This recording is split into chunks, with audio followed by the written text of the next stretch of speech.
Bonjour à toutes et à tous et bienvenue sur le plateau de l'entretien de la matinale.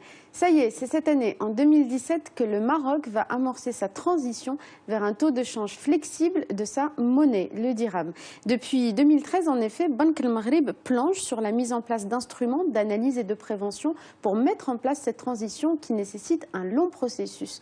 Pour comprendre ce matin de quoi il s'agit exactement et comprendre les raisons et les conséquences de ce changement, nous recevons sur notre plateau M. Touhami Abdelkhalek. Merci beaucoup d'être avec nous. Bonjour, vous êtes économiste et statisticien, professeur à l'INSEA.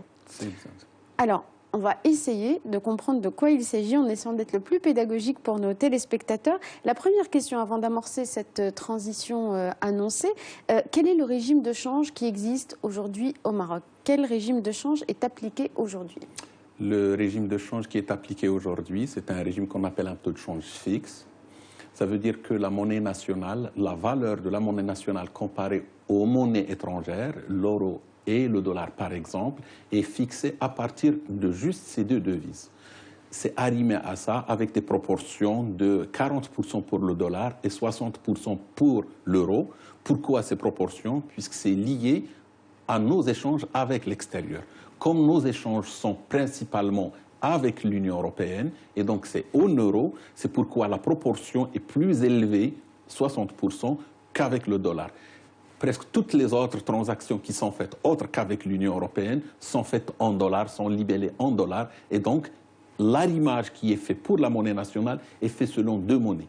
Il y a à travers le monde d'autres pays où le taux de change est arrimé juste à une seule monnaie, par exemple les pays d'Afrique au sud du Sahara, c'est arrimé directement avec l'euro, une simple devise, une seule. Pour le cas du Maroc, il est lié à ça. Et donc, lorsqu'il y a des changements entre ces parités pour l'euro ou pour le dollar, le cas du Maroc change aussi. Et donc, notre dirham est associé seulement à deux devises dans les proportions que je viens de déterminer. Donc, la valeur de notre monnaie est dépendante du dollar et de l'euro. Exactement. Et elle fluctue en fonction de leur évolution. En fonction de ça, c'est ça. C'est-à-dire que parfois, on va voir que lorsque, par exemple, le dollar prend de la valeur par rapport à l'euro, on va voir que le nombre de dirhams qu'on doit payer pour acheter un dollar augmente et inversement. C'est pourquoi on est passé, par exemple, il y a quelques années, à 9 pour 11, 9 dirhams pour acheter un dollar, et 11 dirhams pour acheter un euro. Maintenant, la situation s'est établie, s'est rétabli un équilibre à peu près. Pourquoi? Puisque l'euro a perdu de la valeur et donc, en conséquence, l'échange, la parité de notre monnaie vis-à-vis de l'euro ou vis-à-vis de dollar a aussi changé en conséquence.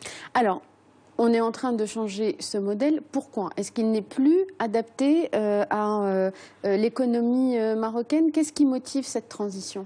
Oui, je ne dirais pas qu'il n'est pas adapté. C'est-à-dire que les considérations ont fait que si nous voulons que l'économie nationale s'arrime et s'intègre davantage dans l'économie mondiale, on a atteint les limites de l'ancien régime. Si nous voulons que la place financière de Casablanca attire beaucoup plus d'investissements, on est obligé de passer à un autre régime. Qui est une des places les plus importantes, qui est la première d'Afrique. C'est ça. Et nous voulons qu'elle se développe vite et dans les meilleures façons. Or, les investisseurs ont besoin justement de cette flexibilité pour pouvoir négocier et connaître comment le système de change national s'adapte. Ça d'une part. D'autre part, le Maroc a signé une multitude d'accords de libre-échange avec plusieurs pays, et donc les transactions se font avec ces pays-là, et la façon dans laquelle le taux de change est fait maintenant semble ne plus être adapté. Et il y a même par occasion, des gens qui disent « Ah, peut-être que le dirham est surévalué, ce qui fait que certains investisseurs ne veulent plus venir. » Et donc, pour changer cette donne,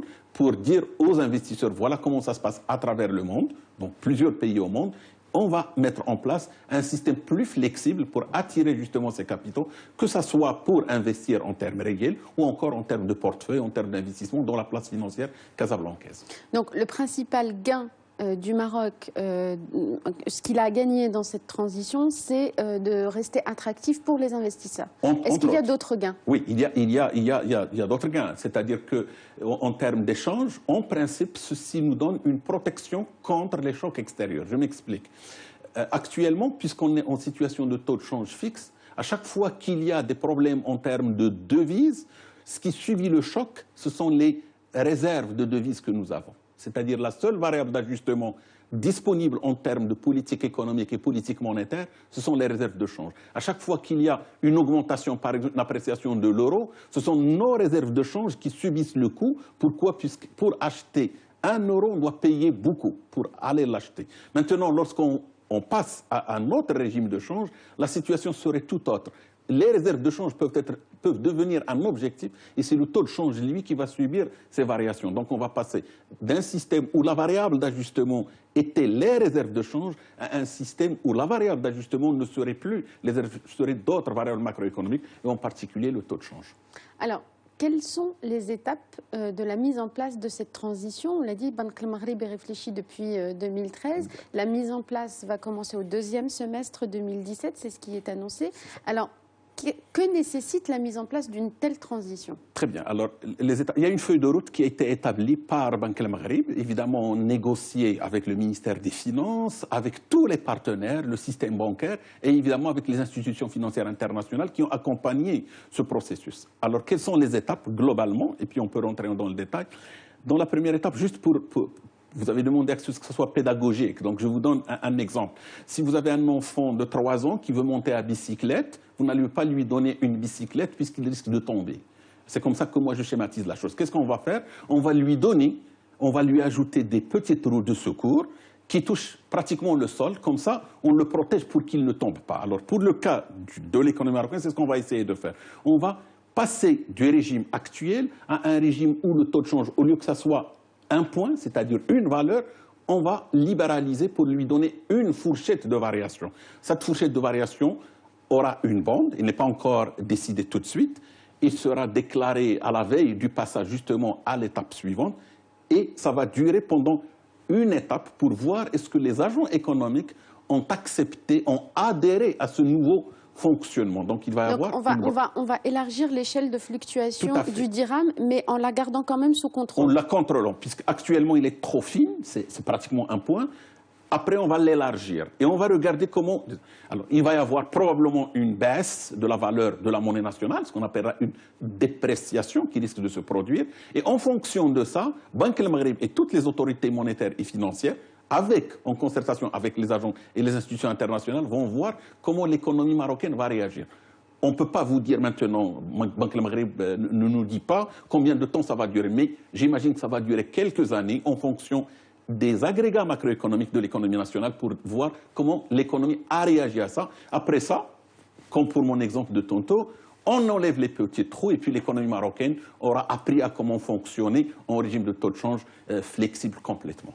Et puis, le bout de l'étape, le bout du parcours, c'est que le dirham devienne convertible. Oui, c'est une autre étape, mais à terme, un peu plus à terme, j'imagine dans les 5 prochaines années, on va arriver à exactement ce qui se fait dans tous les pays du monde et dans les pays émergents, nous espérons le devenir, qu'on va avoir effectivement que notre monnaie peut devenir convertible, en tout cas plus facile à échanger vis-à-vis de toutes les autres devises sans qu'il n'y ait aucun risque.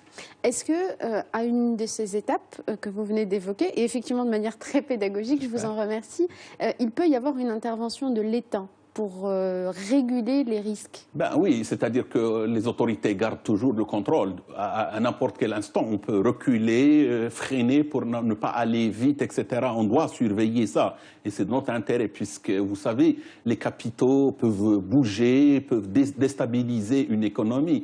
Et une chance pour nous, pour les téléspectateurs qui voudraient faire le parallélisme, d'autres pays ont fait exactement la même chose, mais sous pression, puisqu'ils étaient obligés de le faire. Je parle de la Turquie et puis dernièrement de l'Égypte. Pour le cas du Maroc, c'est un choix raisonné. Et je crois que les autorités ont été très prudentes, certains même disent trop prudentes, puisqu'il le fallait, puisqu'il faut aller doucement. Et donc, on va surveiller ça. Et donc, à tout instant... Il y a des garde-fous. Il y a des garde-fous et on va toujours les mettre. C'est-à-dire, on peut toujours dire allons-y plus doucement.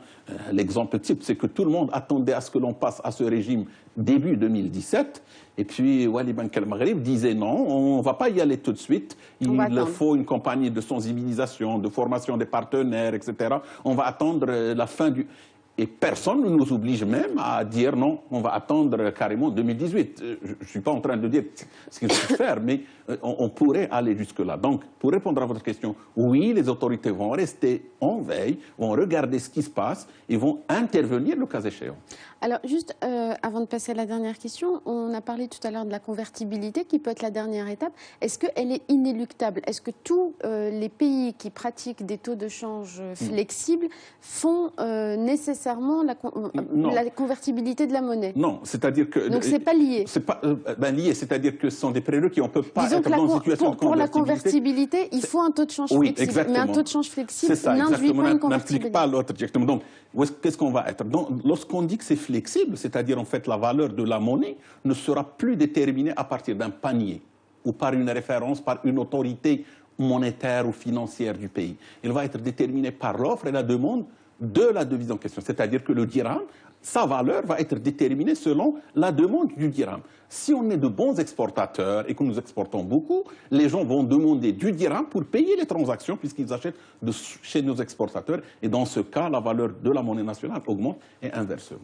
Dernière question, il nous reste 1 minute 30 pour y répondre. Quel va être l'impact sur l'économie, sur certains industriels, par exemple ceux qui importent beaucoup leurs intrants de l'étranger? Quel va être l'impact de cette flexibilité du taux de change et également sur les ménages? Oui, alors dans toutes les directions, ce qui risque de se passer, et c'est probable, si on croit que le dirham est surévalué, Banque El Maghreb et le Fonds monétaire international ne le disent pas clairement, mais ce qui risque de se passer, c'est que peut-être la valeur du dirham va baisser au lendemain de cette étape, la deuxième étape à laquelle on va aller. Et dans ce cas, toutes nos importations vont être un peu plus chères, alors que nos exportations vont être un peu plus, ils vont percer plus, et donc on va gagner en termes de compétitivité à court terme.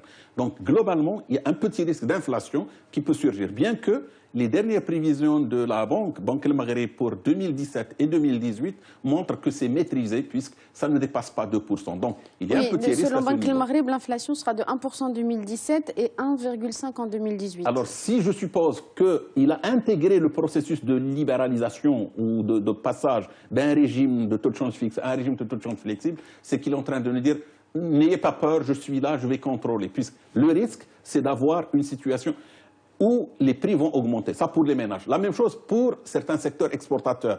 Celui qui a fait débat dernièrement, c'est le secteur de la pharmaceutique, qui importe beaucoup de ces matières premières.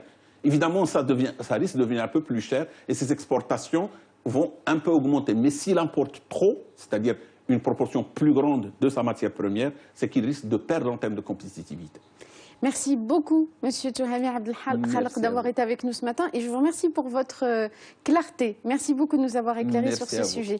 Merci beaucoup, chers téléspectateurs et téléspectatrices, de nous avoir suivis. Restez sur Médien TV dans un instant, la suite des programmes. Très bonne journée à tous.